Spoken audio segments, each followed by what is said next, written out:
So I wanted to spend some time really cracking open the Guide to Practice, the online version which you'll have access to as APTA members when you get to your membership, which we anticipate will happen before the end of this term. There are paper versions here at the Eugene campus, as well as Susan having a paper version, but as mentioned in the earlier video, we have shifted to online only. And the advantage of online is that the guide can be updated in real time to reflect contemporary practice. So I'm just going to scroll down and just highlight a few things as we talk. So that definition of what we are and who or what we do. So that includes physical therapist assistants, as well as PT, and those generally accepted elements of patient care management provided by PTs and the interventions provided by PT or PTA. And really looking at what are the desired outcomes because of the management of patients by PTs and PTAs. So here's those 5 intended outcomes. So the take-home message is a reference point for implementing those problem-solving algorithms. It doesn't give you specific parameters of how many reps you must do and what intensity you must use. For example, if you're using a therapeutic modality, or parameters when you're using E-stim, for example. But it does talk about the tools we use to test strength, to measure range of motion, those tests we use to assess balance, for example.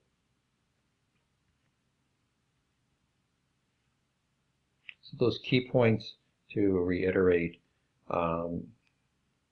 capturing what the few pages on the guide in Pal-Grillo discuss, that patient management algorithm model, in the role of the guide in instrumenting or instructing and educating those key stakeholders in physical therapy and reimbursement in particular, as well as those who make policy and shape policy around our profession, and help defining what we do as a profession.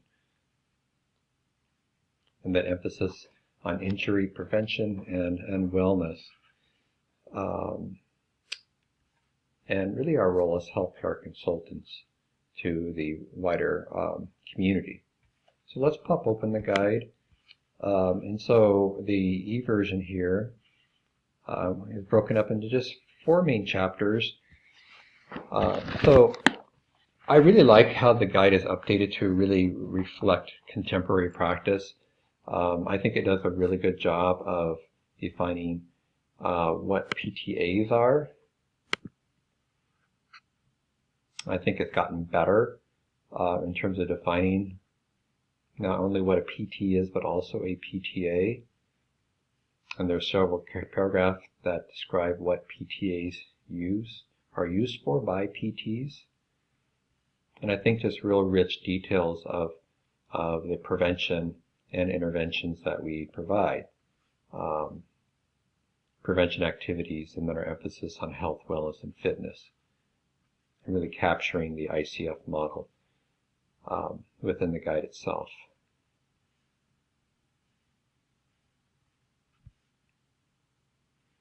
So here you have the weaving in of the ICF model with the emphasis on enablement versus disablement.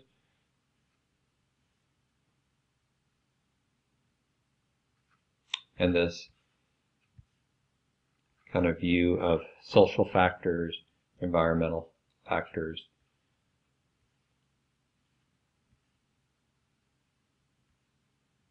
and participatory factors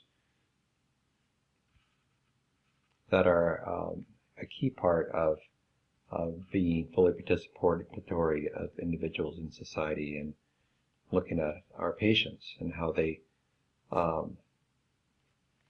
that kind of more holistic approach to patient care versus honing in on injury only or disease processes only. I really like how the guide captures our professional values, really looking at the standards and code of conduct.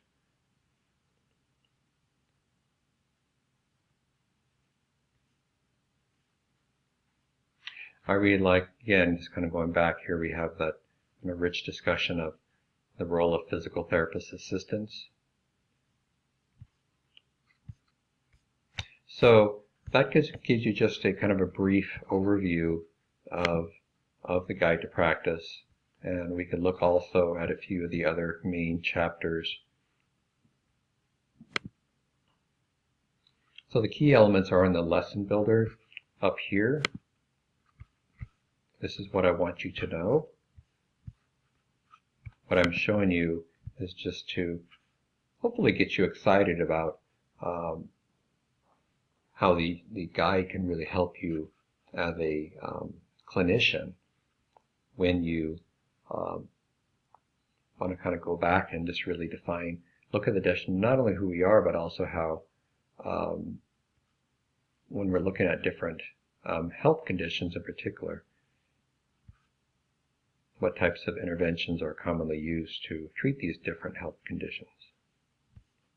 So this section here just goes over to really that kind of the different elements of the physical therapist and client management that you looked at earlier when I was reviewing Pelgarulo, and what you saw earlier when you and learned about in week 1 and 2.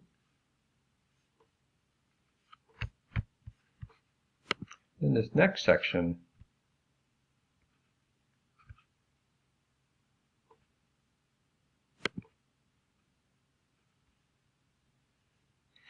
we looked at that selection of different interventions that are used.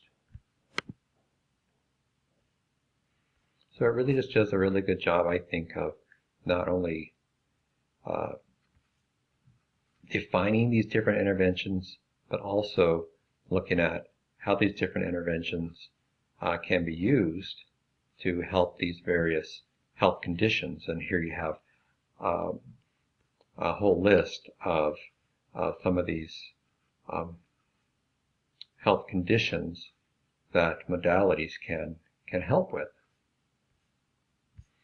So that, I think, captures the Guide to Practice quite well. I hope you utilize the guide in my clinic. I see physical therapists utilize the guide and reference to me at times, even as a PTA, to pull out the guide to really look at how these different interventions we use help these various health conditions. And I have personally found it quite useful when I'm stuck. I work as a generalist sometimes, and it's helpful to kind of use it when I have those cases that I just don't normally treat, and to look at how some of the interventions that are commonly used can help those different specific health conditions.